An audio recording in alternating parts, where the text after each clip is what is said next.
Italy and Germany, for example, who export huge amounts of arms and military hardware to Israel. I could mention the United Kingdom, of course, as well, no longer in the European Union, but massive amounts of military hardware to Israel. The second biggest exporter of weapons to Israel is Germany, and it accounted for 24% of Israel's arms imports between 2009 and 2020.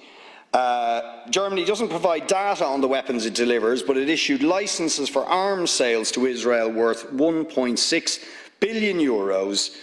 from 2013 to 2017, and undoubtedly that would have very significantly increased since those figures. Italy is next, having provided 5.6% of Israel's major conventional arms imports between 2009 and 2020. From 2013 to 2017, Italy delivered €476 million worth of arms to Israel. The two countries have done deals in recent years whereby Israel has got training aircraft in return for missiles and other weapons. So that doesn't look to me much like an ethical policy when it comes to the export of military hardware to regimes that use it for evil purposes. You know, let's call a spade a spade. What Israel is, so very likely,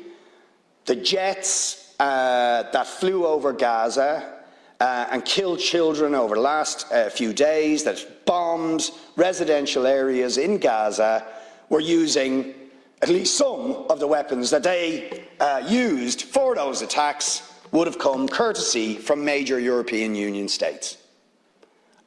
killing innocent people,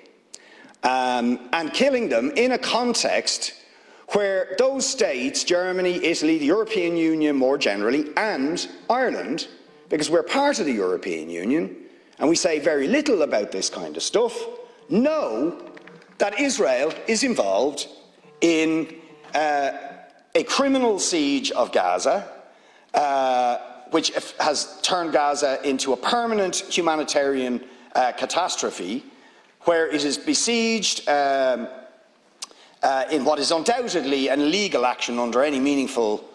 idea of international law, is a collective punishment of the people of Gaza, which is a crime against humanity and a war crime, where Israel is involved in a decades-long illegal occupation of Palestinian territory, where it denies basic rights to Palestinians guaranteed under international law, like the right to return of millions of refugees who are living in the most appalling conditions all over the Middle East, denies them that right, according to Amnesty International, Human Rights Watch, the UN Special Rapporteur on the Middle East, a state that is guilty since its foundation of operating a policy of apartheid, of ethnic cleansing and repeated